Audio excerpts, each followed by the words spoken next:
everyone, my name is Miss Cosmo and welcome to another awesome episode of She Social Podcast. As you know, every single week I interview some of the most awesome ladies in the industry. Some you might know, some you might know, and that's the point for me to kind of shed a light on some women who are in the industry who are trying to either get in or who are trying to maintain their greatness in this music industry. So keep on subscribing and keep on liking and of course keep on commenting on the show. So for today, my first guest is the one and only Angie Santana, as well as a little bit later, I will be diving in and chatting to the one and only Ayanda MVP. Let's get straight into it.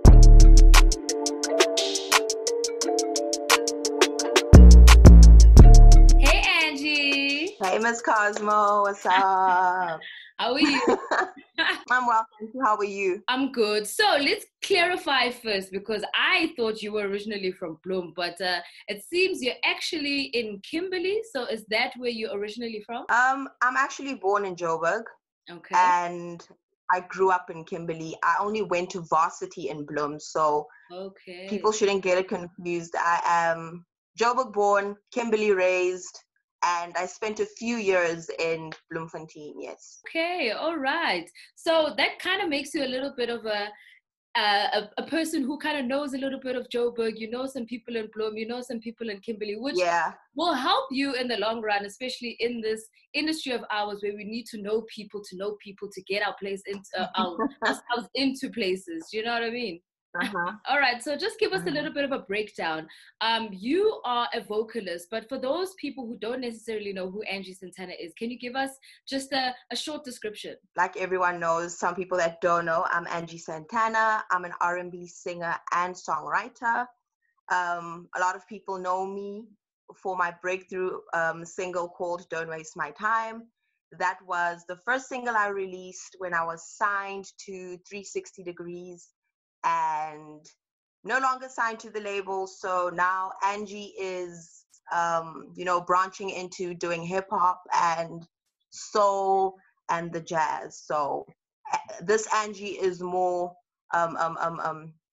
versatile. That's what I can say. Yeah. So obviously there's a new change now with regards to how you're pushing yourself forward, because I find a lot of artists who leave a label and then go independent find that freedom, because then they're able to actually own their narrative and own their music. But also over and above that, it's kind of that you get to push yourself in the direction that you want.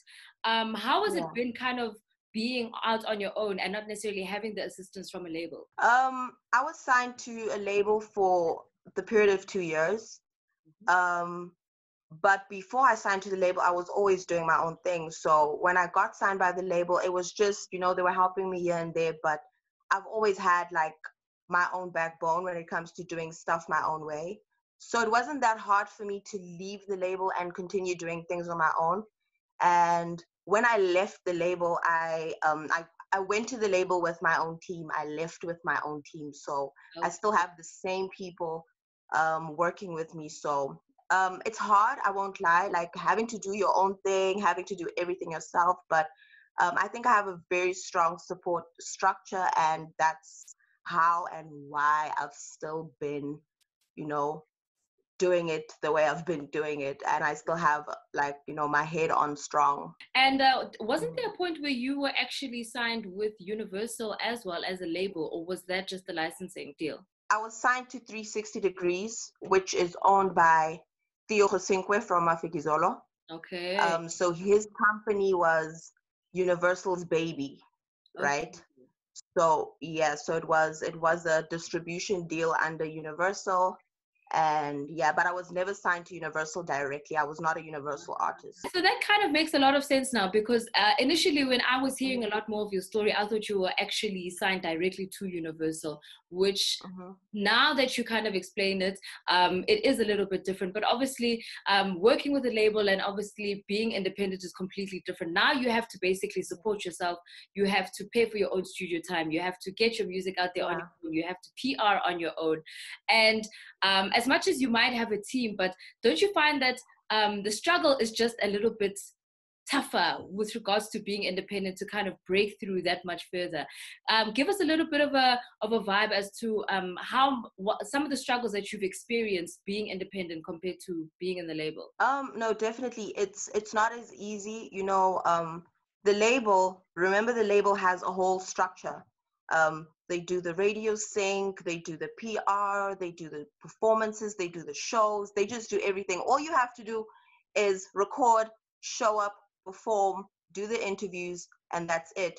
So as an independent artist, I have to now do all of that myself, right? Because remember, as soon as you go indie, people don't really take you that seriously anymore, because now you went from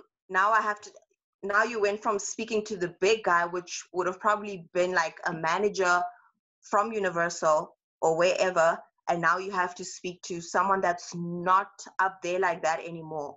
And now people are kind of like, not sure if she's the one, because she's back there with all the up and coming acts. So people don't take you that seriously, but what people don't understand is when you're independent, you control everything yourself. People can't do you dirty. You don't have to stress and sleep with one eye open on who you have to trust when it comes to your money.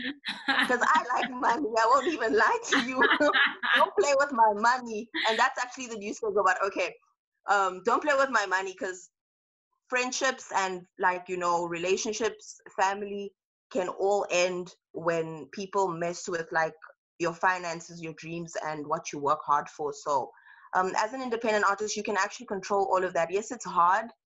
Yes, it's a whole lot of work. I haven't slept in a few days because I had to like do the whole distribution setup. I had to do the PR setup. I had to do that myself. I don't have anyone helping me right now. I'm doing it myself. So it's crazy. Don't you find that it's a little bit more fulfilling though, having to do it for yourself? Because at least now you understand the process, so that if you were to find yourself maybe signing with another label, you are aware of the process that it kind of entails. Exactly. And now you can be a little bit stricter with the people that you're working with, because you understand the process because you've gone through it yourself. No, exactly.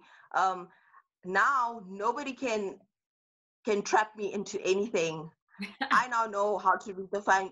I feel like I was trapped. I won't even lie to you. I feel like they trapped me the first time. Now I'm just like, I know what's happening. They can't trick me. They can't. They're going to try, but they won't. Are those some of the reasons why you actually left the label and decided to go independent? Yes, those are some of the main reasons. I don't like to go very deep into it, but I do just keep it on the surface by saying that when I started doing music, I had a clear vision of who I wanted to be, what type of artist I wanted to be. And as soon as I signed, they tried turning me into an artist that I'm not. And I know sometimes they tell you that you have to be marketable. Sometimes your sound doesn't sell, so you have to try, fuse into something else. But not only did they try change me, but they were also, doing stuff that I just didn't feel was a part of my brand. But I think that's the important thing. And that's the important thing about actually signing with a label, is that they need to be able to represent what you want to put out there. At the end of the day, the talent lies with you. And if you aren't able to fulfill that with somebody else who is managing your brand, then I guess the best opportunity is for you to kind of leave and own that narrative yourself. But I guess it's just one of those struggles that a lot of people don't see on the outside, because they just see the music, they see the finished product, but they don't realize how hard it is actually getting the stuff out there, from the recording to the PR to getting radio plugging is some of the most difficult things for you to do as an independent artist. Yeah, exactly. Like, people just see the music video. They saw me smiling on there. They saw me dancing. They don't know that before that video, I was crying because I didn't want to wear those boots, but I had to make them work, A lot of stuff went on behind the scenes that people didn't know about. People always see me and I'm always smiling. I'm always laughing. I don't think anyone has seen me like in a bad mood, but the real people that have been like in the background with me know that I went through it with that label. I actually went into a whole depression.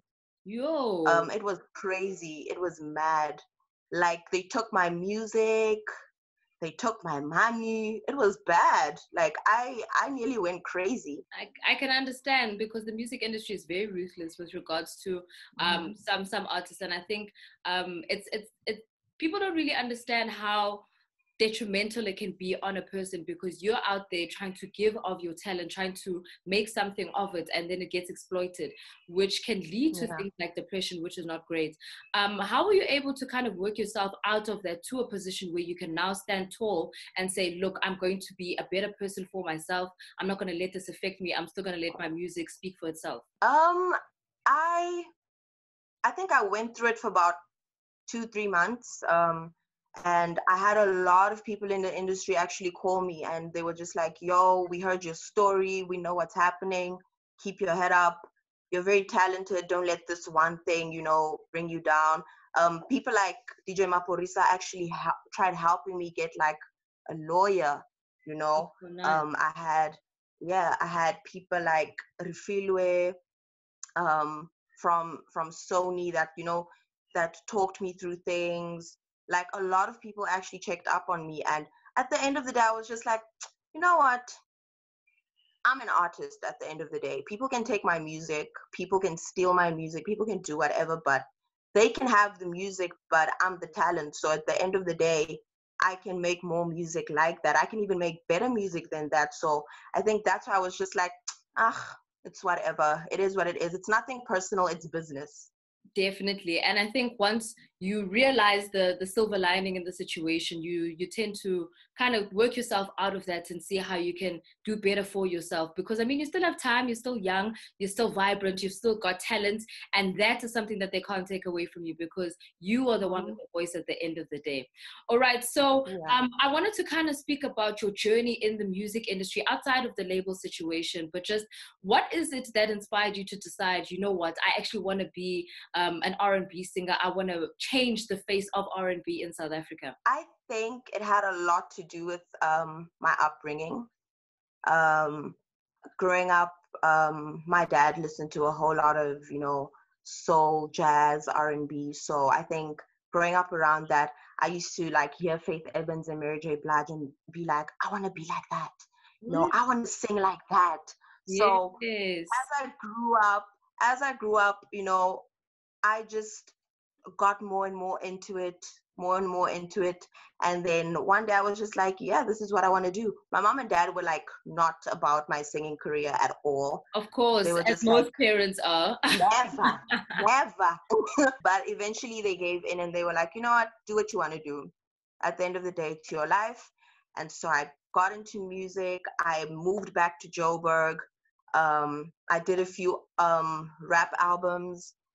I remember the first album I did was for Sean Pages. That was a while ago, actually. And people received that very well. And then they just decided to give me the title of, the face of R&B. And I was just like, oh, okay, I'm that girl. Oh, okay. I'm that girl. But my journey has been fun. Very sad sometimes because like I said, people just see the smiles. They don't know what happens behind closed doors. Yeah. But I will never let those bad experiences take away the good and all the people that I've met while I've been doing this, all the work that I've created. So that's the silver lining in all of this. That's so awesome, man. I love the fact that you're always so positive and so optimistic about still making the music and still shining bright at the end of the day. What is it that actually got you to hip hop and not necessarily go into house or well, you've met the likes of Maporisa, so obviously going into Mapiano and things like that, because as you know, South Africa is majority a house nation. So hip hop is not necessarily something that's at the top of everybody's mind. Why did you specifically choose working with hip hop artists as opposed to going into house music? I think hip hop and R&B is like the smallest market in South Africa, and people aren't very aware of it. So I thought if we add one more person to the bunch that can make this a big thing, it could actually work, Yes. So yes, I could have done house because I've also worked with like Nak Music. We did a few But I remember when I worked with him, I tried converting him to do an R&B track. People don't know about that song. And that's why Know it kept about in that the song. vault. Exactly. But I think it's because I wanted to show that, R&B and hip hop can actually, be as big as the house nation, the Amapiano nation. If people just give us a chance, we can actually be as big. Because I mean, if people can blow up with hip hop and R&B in Nigeria, in the States, why can't we do it? We have the numbers, we have the talent, we have, the the rappers, the singers, the producers. So why can't we do it? That's so true. That's so true. But I think it's always been weird for me where I've always sat back and said, I don't understand why R&B isn't hitting as hard as it should be, because that's natural Yeah, talent. That's a voice. And if people can hear your yeah, voice, it needs to travel through to people who actually want to listen to the music. But I think it slowly is on the up and up. I think people are paying attention to it a little bit more, especially now with the yeah, lockdown, because people aren't listening to turn up music. They want to listen to the vocals. They want to hear acoustics. They want to hear emotion in the music. I mean, the likes of yeah. Elaine coming through now from an R&B Mhm. perspective, and changing people's perspectives with regards to music, which I think is really awesome. All right, so tell us a little Yeah. bit also just about your brand new single that you are going to be releasing at the end of this month. Yo, so I met this amazing female rapper. I think it was like last year when I was doing this campaign for Puma, and I was performing, and she walks in, and she's this pint-sized little girl, and she walks in, and she's standing there, and she's looking at me, and she's like losing her mind listening to me sing, and she goes, "I really want to work with you." So obviously now I'm not sure what she does. I've never heard of her, so I'm not sure what she does. And then she's just like, "Please send me a song, I'll do a verse for you." And I remember I was working on my album that was supposed to release, but because of that label thing, yeah. So I Yeah. sent her this song that I did with Hercules, and she did a verse and she sent it back to me. And I was lost. I was just like, I don't want to release this song because I feel like she killed me on my own song. Because Indigo Stella sings, she writes, and she raps. Like Really? she's crazy. Like her singing voice is as good as her raps. Like it's crazy. So I was like, yo, dude, like I love the song. Can we release it? But that time I was going through that whole thing with the label. The song belonged to them. I couldn't get the song, whatnot. But um, me and the producer worked it out. He gave me the song, and that's the song that we're dropping. It's called Money. Basically, like I said, don't play with my money, and that's what I talk about in the Yes. song. I'm like, yo, yo, and it's actually a female anthem. Like I think the girls are gonna like it because you know, like if it has nothing to do with money, don't call me. Don't blow my phone up. If it has nothing to do with money, I'm not showing up. It's fine. Leave it. So yeah, that's the song Money. I'm actually dropping with Apple. Okay, It's cool. gonna So be that's awesome. crazy. At least you're So getting the backing of some of a very big corporation like Apple Music. So yeah. we're hoping to Mhm. hear a little bit more from you, and we're hoping to get involved with the Angie Santana brand a little bit more. So what can we look forward to in the next couple of months and the next year from Angie Santana, so people can keep on listening out for you? So after the single drop, I'm definitely getting back into studio. I am finishing my next project, probably an EP. And yeah, I'm just gonna like release a whole lot of music so that people get familiar with me again. I know I went ghost for a minute, so I just want people to know that I'm still out here. I'm still Are you here. gonna move back to Joburg? I'm actually still living there. I just came home with when this whole lockdown thing started. Because Joburg is a bit wild right now. People don't want to stay home. And it's getting a little scary Hmm. now. So I think people need to stay home way more than they were earlier, because if the Yeah, numbers are peaking, it means people aren't at home. So we need to encourage they're people not to at home. stay safe and wear Exactly. masks. Exactly. Thank you so much for joining us, Angie Santana. I really appreciate your time, and I think people who are watching this will definitely pay attention a little bit more to who you are, the type of music that you're releasing, and of course, we just need more music so we can engage with you more, and we want to jump on this journey with you. So good luck with you, and of course we will be watching. Thank you so much for having me, Miss Cosmo. I appreciate it, and I'll definitely be dropping a whole lot of new music. For people that actually want to, hear my stuff, they can go and check it out on like all the digital platforms. I have a whole lot of music on SoundCloud, so people should go check it out there. Thank you so much, Angie. And there you have Angie Santana, such an amazing spirit, such an amazing drive. And I love the fact that she's still willing to kind of get back into the saddle and work on her craft, because at the end of the day, one hurdle is just a hurdle at the end of the day, and you can still kind of get back on track with your music. So if you're an up and coming artist at the moment, look at Angie's story. There's always an opportunity for you to do more. All right, so we do have our next guest who's going to be coming up in a moment. I will be chatting to the one and only Ayanda MVP. Hey everyone, so my second guest for today on the She Social podcast is the one and only Ayanda MVP.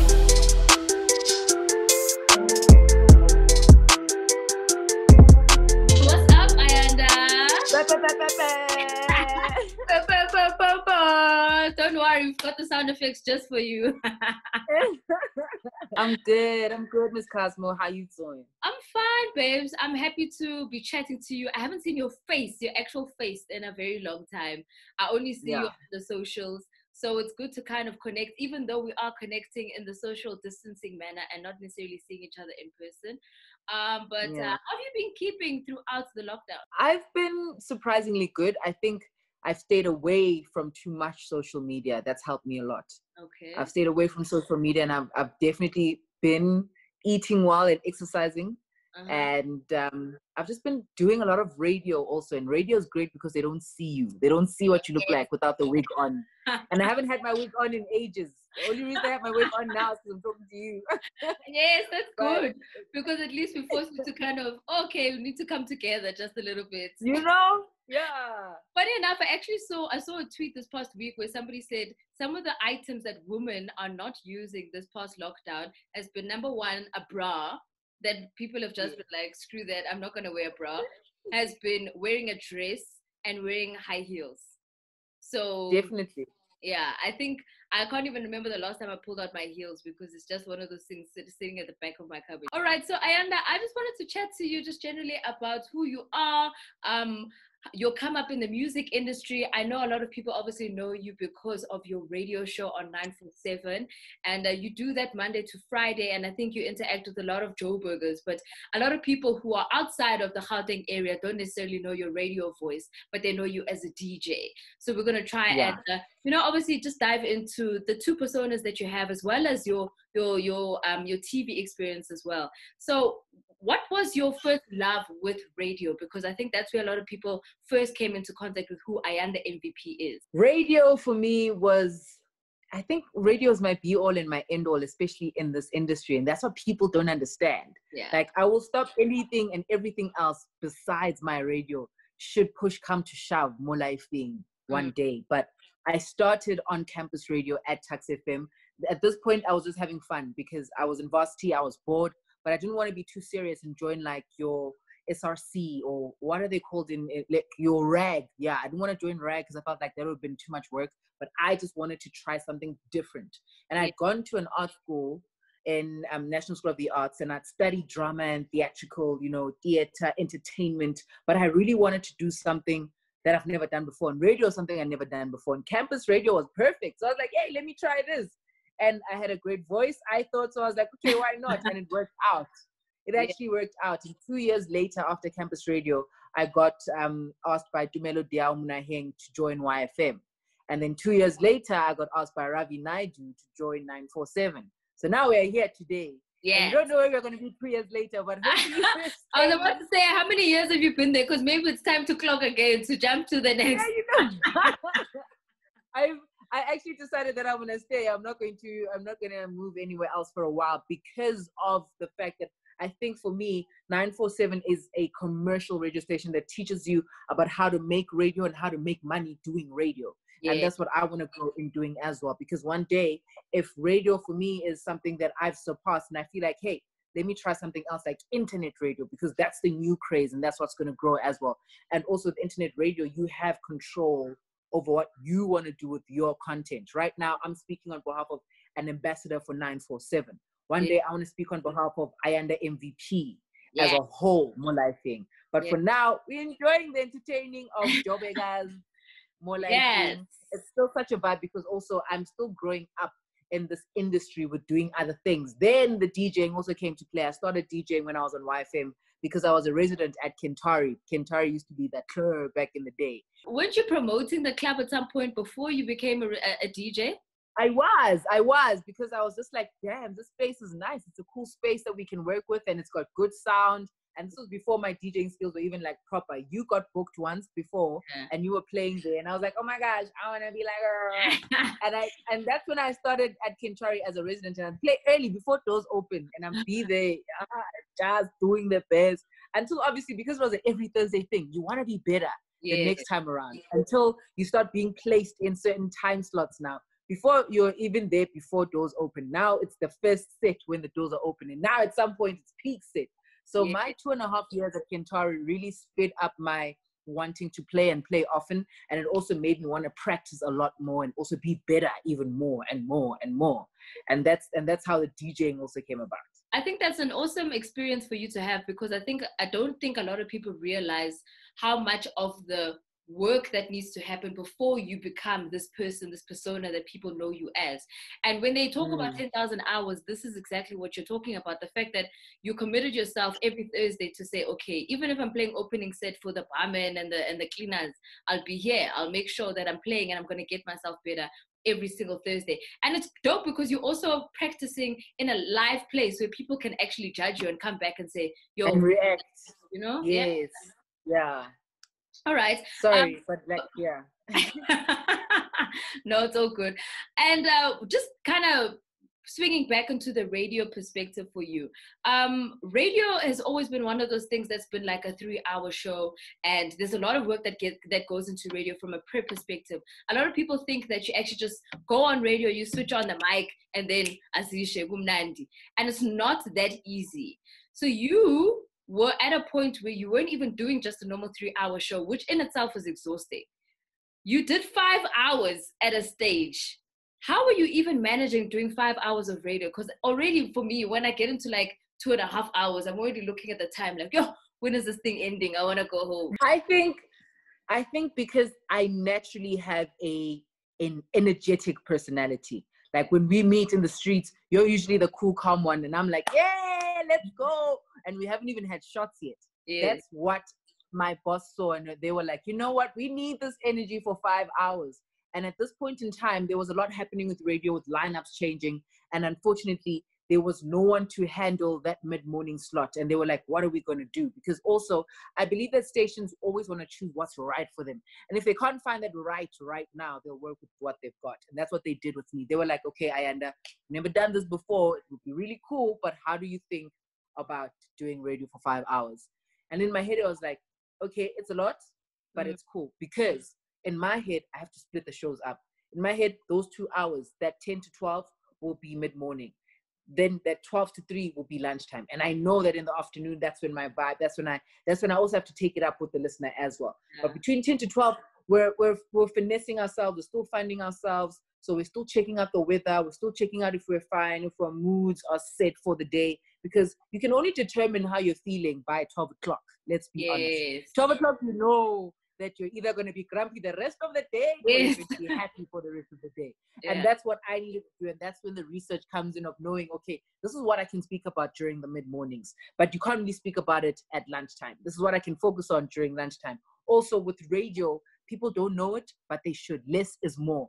Less links, don't complicate your own life as well. It's a 5-hour show. I'm not going anywhere. The listener will still know my name by the end of that 5 hours. I don't need to drill it into their heads, but what I do need to do is reassure them that they've got good entertainment. They're in good hands. And that's what I kept doing throughout those 5 hours. I wasn't trying to complicate my life. Also, I was one man. So I'm content producing and I'm also technical producing for myself. So I needed to make sure that during that 5-hour time, I was also balancing answering calls. I never did calls because I was always alone, but doing voice notes, managing that. And the product also has to sound good on air.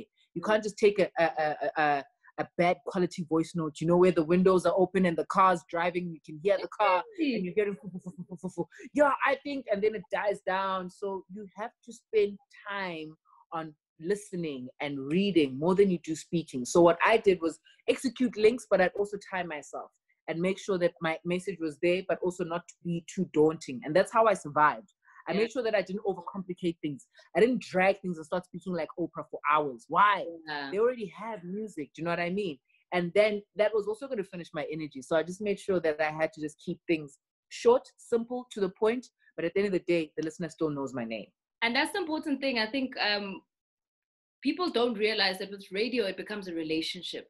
Whereas the TV, you're actually presenting whatever the information you want the viewer to kind of walk away with. But with radio, because you're more personal about it, you're trying to make sure that they carry on with this journey with you. They need to feel a sense of relationship with the radio. Shaking hands, as Grant would say.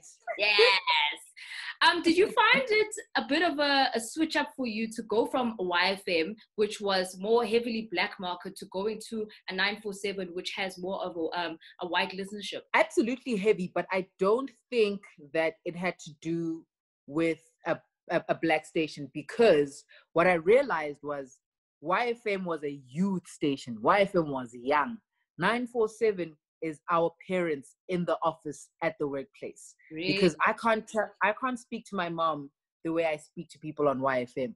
I can't say, yo, mom, what's going on? Be nice, right? You know what I mean? It's good afternoon. I hope you're well. Like, that's how you speak to your parents, and that's how you speak to your friends. In fact, it's not even your parents, because some people have that child relationship. It's your friends' parents. You're not going to say, yo, Miss Cosmo's mom, how you doing? I didn't say that to your mom at your birthday party the other time when we were at Jameli. It was like, someone am I? You know what I mean? It's like, hi. So I think with 947, it's more well mannered, but with YFM, it's more rough and uncut, because the youth is rough and uncut.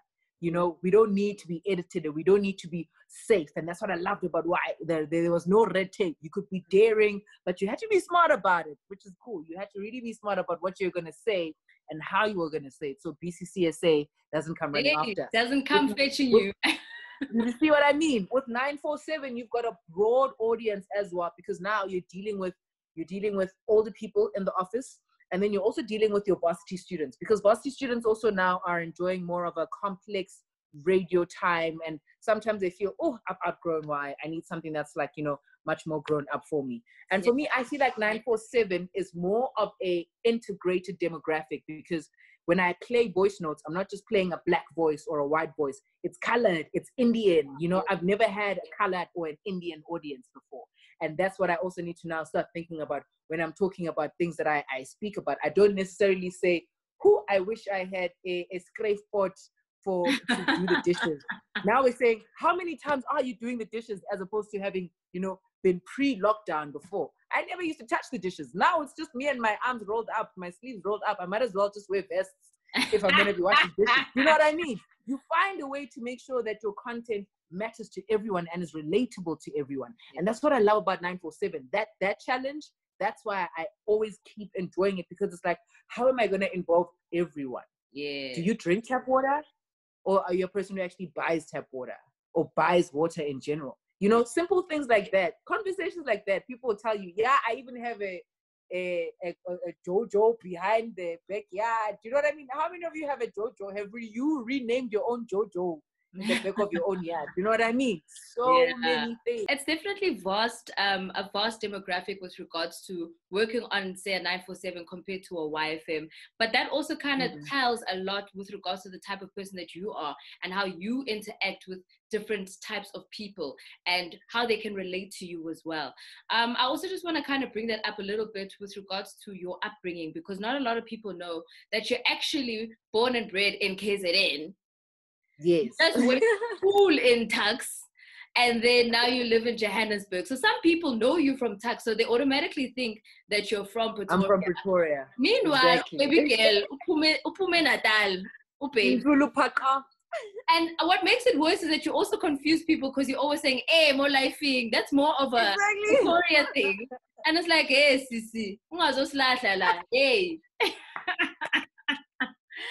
So tell us a bit about your life in Natal before you moved to Joburg. Well, my life was pretty much young, because I was quite young, because my dad made sure that we moved to Joburg before my my senior primary school ship took place. So, and he wanted us to have the best. My dad always wanted his kids to have the best. And he felt at that time, KZN might not have been offering the best. And also we were from a rural area, Kwanongoma. Like, I know it's a place of royalty, but I mean, the royalty was in one place. Surrounding everybody else, not so much. Was struggle. Not so much, you know. You saw that brown dust all the time. All the time you were there with the farm animals. It wasn't like, and then the toilet was also outside. It wasn't like, and you were bathing in the sheet. You know what I mean? Yes. So my dad was like, no, I really want my kids to have more. I want them to see more in order to understand that they can have more. So he packed us up and he moved us to Joburg, and we stayed in Hillbrow when we were about, 10? Yeah, I was about 9. My sister was probably about 10, 11. And we went to primary school, went to an all-girls primary school. And that's when we also learned how to perfect our English and speak, you know, with articulation. And then that's when we became Inganza Sekoli. Yes. That's a term from KZN. Yes, Inganza Sekoli. Yes. But we are known as Inganza Sekoli, children of, you know, Gauteng, the city of gold, or the province of gold. And that's where we just grew up. And unfortunately, because our family was in KZN, it's not like we could go and see them often. We saw them when we were younger, but as you grow older, when you go to high school now, and you've got school and holiday work, and now you grow friends, no papa, no delela, you end up actually wanting to stay in like Joburg, because now you realize that you're actually in the hub. And that's how I just realized, that's how my life grew. I actually grew up in Alberton South of Johannesburg, and I kept going. My mom kept driving me to school in Braamfontein at NSA, up and down. And then I took a gap year because I didn't know where, they didn't want us to take public transport. My dad was very like protective of that. I only started learning how to take public transport when I was in grade 11 or 12, because I was just like hanging out with people, and I realized I didn't want to be. Exactly. I didn't want to keep being fetched by my mom. So I suggested, hey, Mom, why don't I try to learn how to use public transport? You know, I'm going to varsity next year, and you blah, blah, blah, blah. So I go, okay, then and I did that. And it was cool. It was really cool. I took 3 taxis. It took me 3 taxis from Alberton South to get to school. 3 taxis. Because I had to take 1 taxi from my street to take me to Esbedlela. That's like Katlehong, where you go and find Katlehong, the taxi rank, where you go and find your taxi. And then you take that taxi all the way to Bree. And that Bree taxi then takes you all the way up to Braam. Ooh, and then coming taxi back. life. So taxi life was tough. I really feel it's very important for a lot of people to actually take public transport purely for the experience, not necessarily just to say, "Good, you need to live in poverty. Here things are." Yeah, but the street smarts. Yeah, I think for the street smarts, also over and above that, just also understanding how other people live, because I find that a lot of people will have a one-track mind because they don't understand what other people are going through. And yes, some parents want to protect their kids by saying, "No, don't take taxis. No, it's dangerous. No, what?" Sometimes it's important just for that child to also understand why they have this persona of no, it's not safe, but also so that they can navigate their ways through. And I took taxis from high school, not necessarily even grade 11 or 12, from like grade 8. And that helped me a lot for me to kind of experience how to get around, how to be able to maneuver my way through, to hustle my way around places, and not necessarily always relying on my parents, you know, for me to kind of get to places. Because at some point you need to grow up, you know what I mean? Hey, tell me about it. And they can't take you to all the auditions or the what have yous that you wanted to do as well. Exactly. So, okay, so fast forward to you going into varsity. You're now with Tux. Were you studying the arts as well at Tux because you obviously went to the NSA? No, I thought I'd already studied the arts. Why bother now? So I was just like, let's try to be serious with our lives. No, but I also thought that maybe that's what I needed it for. What I needed studying dramatic arts was to stop being so shy. I was a shy child. I lacked confidence because I was so tall. I mean, my classmates were shorties and me, I was just always this long girl. I mean, in the pictures back in the day, the old school pictures, remember when you had to make the pyramid? I was always the point. So I was just like, man, when is this going to end? And I couldn't crush on boys because they were always shorter than me. But with drama, I learned how to walk with purpose, because our drama teacher would always say, walk with a purpose. You don't just walk like you're going in jail. You have to walk like you have a purpose and you're going somewhere. And that's why I've never always hunched my back when I walk, and I had to own my self-confidence. And that's why I did drama. It helped me just own the person that I am and be okay with me. And I'd advise a lot of people, especially parents that know their child is going through a low self-esteem time, to give them exercises or try things that will give them or build their inner confidence. Also, I was the middle child, so it's not like no one was paying attention to me. Nobody. Wow. I'd like to think I was always looking for attention, because I was always like, hey mom, look, I got straight A's. She's like, okay, cool, the sister has to go to Kumon, we'll be right back. Okay, all right, okay. So well done, Miguel. Next. Yeah. And at some point I had to always pat myself on the back, but it was never a problem. I realized that for me, it's okay to help the people that need the help the most, and I'll just focus on bettering myself. And that's why I enjoyed drama so much. It was also an escape of trying to act mature for my age when I didn't need to be mature for my age. But I always had to like be responsible. I realized at some point that I always had to represent my family's name when I'm at school or when I'm doing anything. I mean, in high school, at some point I moved to hostel. And you know, then in hostel, things can happen. You can get into trouble, you hang out with the wrong people, and then they're like, no, but our daughter doesn't do that. We know that for a fact. Yes, your daughter was not involved, but she was hanging around with these people. So I always needed to remind myself that I had to behave, and I also had to pride myself in myself, actually. So I did that. That's why I went to NSA, because studying drama also made me realize how talented I was. Papa. And also it wasn't ukdelela, because my parents would always think delela, but papa kwami was actually me wanting an outlet. And that's why I said, Mom, Dad, I want to go to the school. It's perfect for me. They're like, okay, then find the money for it. I said, okay, cool, I'll find the money. And I found it. I entered Omo bursary competition, and I won a bursary. Yes. I said, here's the money. Let's go. Take me. But I always just knew that I was an entertainer at heart, because when we had things at home like concerts or sing things, I always wanted to be involved. I always wanted to perform. And that's when I realized, yeah, I need to go and perform. And I did. And then after high school, I realized that performing is nice, but it doesn't make the money. So let's go to varsity and study something that's going to make sense. And then I went to university and psychology and criminology. I really do enjoy studying people. And that's why when it comes to events, or let's say like the small get-togethers with friends, I was never one to be the center of attention or the focal point or the person conversating. I'm either the person in the corner watching and listening. Because also as a radio DJ, you yourself run out of things to think about. So you have to listen to other people to hear them and their thought patterns and realize, oh, okay. So people still think that it's not okay for A, B, and C to happen. But you never know if you're always here. Because you're not listening to other people. And like I said, with radio, it becomes a conversation.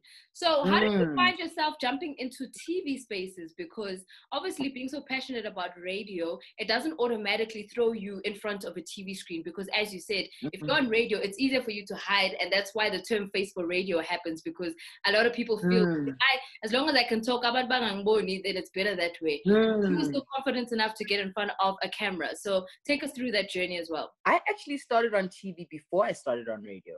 So when I was in high school, well, the high school I went to, it was a big thing to be on TV. I think NSA had most of the YoTV presenters back then. Abo, Karabon Twing, Kat Sinavasan, Archie Klapo, who else? There were just so many YoTV presenters that went to our school. Salai. So I was also like, yo, me also, I want to be on TV. Yes, let's go. Yes. And I ended up being one of the new SABC3 youth presenters. Like SABC3 started doing these young TV shows for kids, and they started having a lot of kids programs. And I was on a show called Vibes. This show was like, and I'd always describe it like this back in the day, it was like a Zola 7 for young kids. Yes. So if kids had like a dream, if they had a dream that they wanted to come true, they wrote a letter and they say, yeah, I want to meet squatter camp. And then they'd spend the day, or I'd go and surprise them at school. Obviously, the parents know. And the mom packs the change clothes to surprise them at school. Yeah, you're coming with me. I can't tell you where we're going. We'll pick you up in a nice limousine. You wear this VIP thing. And then you have a riddle you have to figure out. And then you get to the space. And then you meet squatter camp and you spend the day in squatter camp studio. And every time I ask Slicker or Sugar Max if they remember, they say, no, they don't. And I'm just like, it's fine. I was only like 15 years old. It was a long time ago. You guys were probably like always in interviews anyway. It was so cool. So that happened, and then it stopped because I think when the country went into a recession, then a lot of things had to be cut. So the program also had to be cut. But at that point, I was in grade 11. I didn't have time for TV anyway. I was like, it's fine. Focus on just going into, varsity. But I didn't think TV would carry on for me after that because I didn't see the significance in being on TV anymore. I didn't see the value in being popular or famous if people always kept, writing letters to you saying they're struggling and you can't even help them yourself. Now the game has changed. Now you're like, yo. Now I don't know how to handle this one. This one is tricky. So we're going to say take 5 because also us, we're young. We don't know what to expect and we don't even have our own monies as well. And that's why I was like, focus on the grind on school. When I was done with NSA, I said, okay, I'm going to take a gap year because I needed to breathe. I mean, you're choosing the arts or you're choosing academics. That was a tough one. So I thought I'd take a gap year, see what the arts could do for me. I went to auditions to like the Market Theatre. I went to audition for pantomimes at the Civic Theatre, like Jack and the Beanstalk. But I never made it. I never made the cut in any of them. I never made it. I was like, wow, okay. So clearly I'm not supposed to be in the arts. So I was like, fine, varsity, here we come. Next. Here we come, varsity. Yeah. But you know what? It's fine. It's not for me. But delay is not denial. Yeah, there wasn't. I didn't want to fight it also. And I realized, Gucci, maybe I didn't have the patience for it. But when I joined radio, I don't know, something said, hey, this works. But I never also expected radio to be such a huge thing. I didn't expect my radio to actually, me now being here where I am. I thought I'd be a psychologist somewhere, helping certain prisoners, rehabilitate themselves back into the world again, into the country. But God was like, nah, sis, I've got plans for you. And I've never had a 5-year goal or a however many year goals because I never had a plan of what my life was going to span or become. So every year, whatever was happening, I made sure that I'd be better at it. So if I was working at Taxi FM and I was a student, I actually was not being a great student, but I was being a great anchor on radio. But the student part was coming along. I just believed I wasn't made for school. I wasn't made for reading and writing exams. I tried. I really did. But I fell in love with radio so much that I never went home in December during the holidays. I paid extra month's rent. And I just carried on doing radio during the holidays because I just wanted to be around. That's how much I loved it. Yeah. And I think God also heard so. And then he was like, let me just build this radio thing in you and instill it in you. And when I joined YFM, it was so much fun. I think that's when I realized that this is my thing because creating the features. I remember that was the year Tando was leaving to join 5. So she had her 12 to 3 slot open.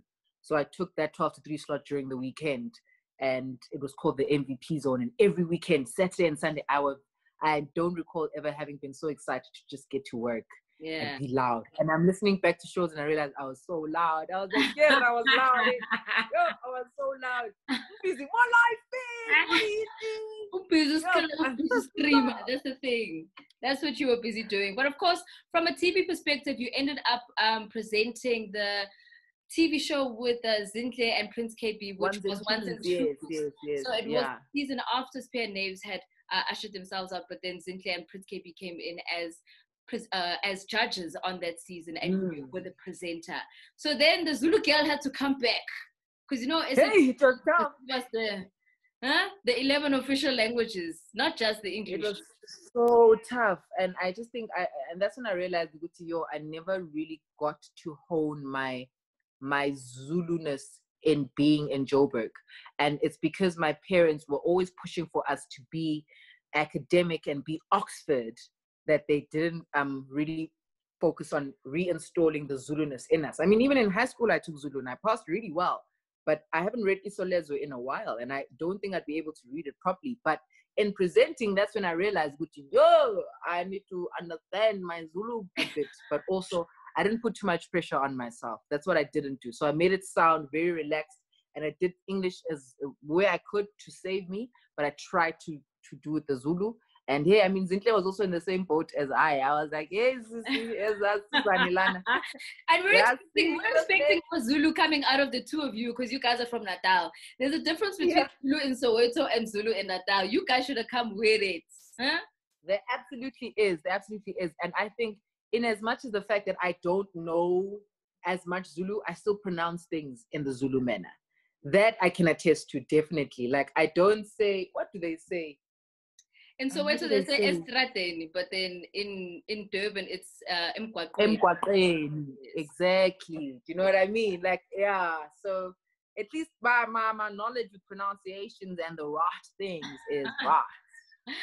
You're a very multifaceted person. I mean, TV, drama, radio, and now obviously being on the decks. Which of all of those personalities do you think is one of your favorites? Definitely the DJing and the radio, because I don't have to see people with the radio, so I don't have to see them seeing me, if that makes sense. Because I always feel like at some point in this industry you'll always be criticized. So I don't have to see someone criticizing me; they just have to hear me.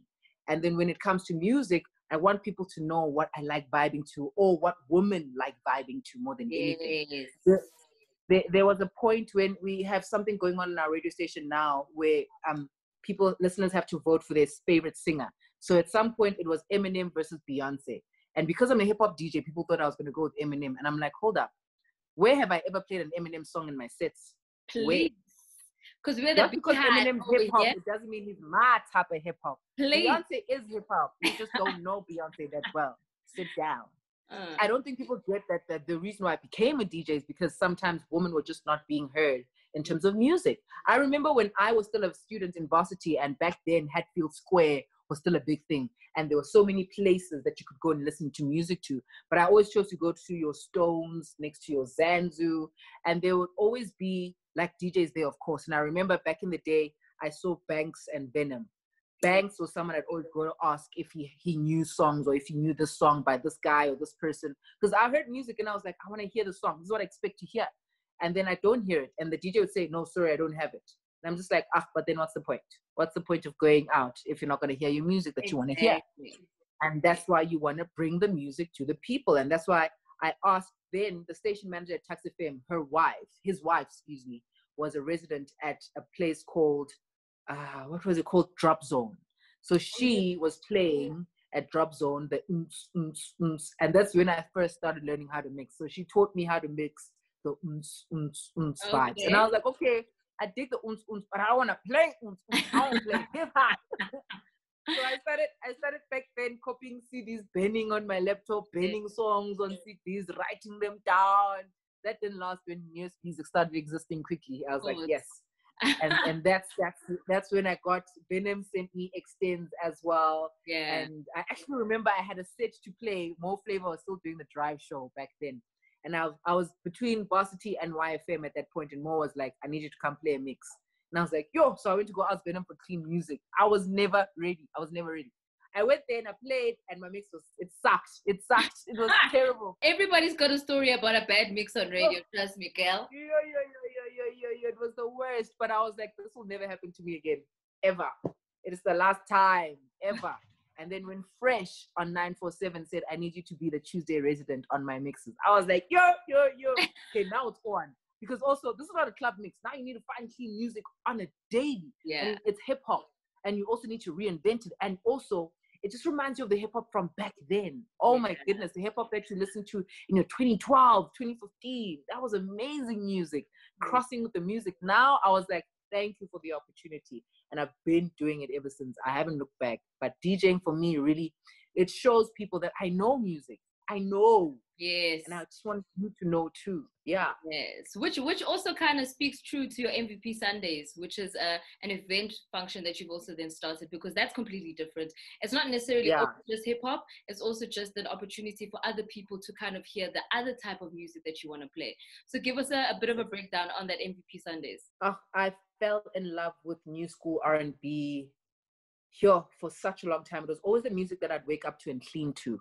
Like the artist also, I listened to when she dropped in 2017 already. And I was just like, wow, this is beautiful, but I can't play it in the club. So I'd always have songs that I listened to here at home and never have music in the club that I could play, because I always had to be, the club was, and they also give you those late times where you must rock. You couldn't set the scene. But I was okay with that because of what I had established as a brand and whomst I was as a person. Obviously, now they can't afford to put me at an earlier time. But what Pop Bottles did actually was give me that opportunity. So every time I got booked for Pop Bottles, they put me Boma 3 p.m., 4 p.m. and I was like, nah, cool, sharp. Perfect. Then I rock with the new school R&B and everyone was like, sure. The set just worked so nicely. And that's what I loved about it. And that's why I said, you know what, every Sundays I actually want to start doing something where people get introduced to such music. And then I also pulled in people who have odd mixes, like DJ Smokes. He likes remixing a lot of artists' songs and he remixes them in such a nice, chilled tone or way. I was like, come through. I also put in Chris Beats because he knows his old school R&B. Like, people really need that balance as well, more like he also knows his new school R&B, and I love how he fetches them and he mixes them as well so nicely together. So I put those three guys together, and also I'm mixing in the mix as well. Mixology came through, and he's got that ARP sound when it comes to your Tom Mish, your Masego. He loves playing those artists. He knows how to find those artists, yes. Yes. He always finds those, and he also had playlists that he put together. And he started playing, and I was like, then come through to MVP Sundays and you play your mix as well. Like, that's what MVP Sundays is. It's the music that you don't hear at turn up, but you want to hear even outside of the comfort of your own home. That's and unfortunately, when lockdown happened, it was so dope. But we want to try and bring it back, but it's definitely something we bring back. While every time I get booked to do a set, I play a lot of my new school R&B now, because I don't find people doing this often, especially on a Sunday afternoon. I mean, there's Moja Oak sessions that happening on Sunday, and my mix is definitely new school R&B. It's very cool, calm, and collected, because it's at 2 p.m. I'm playing at 2 p.m. What am I going to play at 2 p.m.? People don't want to turn up. It's still a lockdown. They just want to chill and relax. Exactly. And that's when you also get to realize what type of music you enjoy listening to so much as well. So that's what MVP Sundays is for me. Thanks for reminding me. I really hope it does come back and you come through with the fire. But obviously, with lockdown, we're just going to have to wait it out. But it is getting a little scary now in Johannesburg because the numbers are increasing with COVID. So we're just going to have to make sure we stay home and we stay safe and we sanitize and we make sure that, you know, we socially distance, because that's the most important thing right now is our health. But obviously, once we've beat out this disease, we'll be back on the streets and Groove will open again. Where's the one place that you want to play, the first place you want to play when Groove opens? Definitely MVP Sundays. Definitely start with my own. Start on Sunday and then go into Tuesdays at Rouge. And then go into Wednesdays at Senoritas, Lolitas, Senoritas at Rockets. And then go into Thursdays. What happens on a Thursday, Vele? Where are you on a Thursday? Thursday, I think, was Black Door. Yeah. Black Door was rocking. Yes. Yeah, and then on a Friday, it's obviously Sumo, you know, but we first at the Rockets, then we say Friday Sumo, and then Saturday we say Mocha Cafe during the afternoon vibes, and then Sunday, say MVP Sundays, and it's a whole cycle all over again. Ayanda, we really do appreciate you. I appreciate your time. Thank you. And continue pushing forward, man. I love the fact that you are you're pioneering yourself in different spaces, you're challenging yourself constantly, and you're always giving us something to think about, which is very important, especially in the arts at the moment, because we're always trying to see what's next and what people are interested in, and always staying ahead of the curve. So that's the one thing I've always appreciated about you. So shout out to you. That's why you're the MVP, baby girl. Thank you so much. And it means so much coming from you, big sis, because you've been in this game and you're still in this game, and people don't know what kind of a hustler you are. You are such a hustler. And also, you're the best person to party with. Oh my goodness. Like, you are such a vibe. People don't know. Don't tell them. Hey, they won't know. You're still quarantining, but when it's time, when lockdown is over, I can't wait. Like, we definitely need to link up and just have the best time ever. Definitely, we will do that. Thank you so much for your time, girl. Thank you. It's Miss Cosmo. There you have it. That is our episode for today, right here on the She Social podcast. Thank you so much for joining us. A big shout out to Angie Santana. Please keep giving us new music, man. We love your voice. And Ayanda MVP, rocking the radio, rocking DJing, rocking TV as well. It's always so awesome to see somebody so multifaceted to actually be doing such big things within the entertainment industry. All right, so as mentioned, please continue to subscribe, like, and comment, and let me know who else you would like me to interview right here on the She Social podcast. See you again next week here on my YouTube page. It's Miss Cosmo. Oh, I always find it so weird for me to do that. But nonetheless, I'll check you again next week.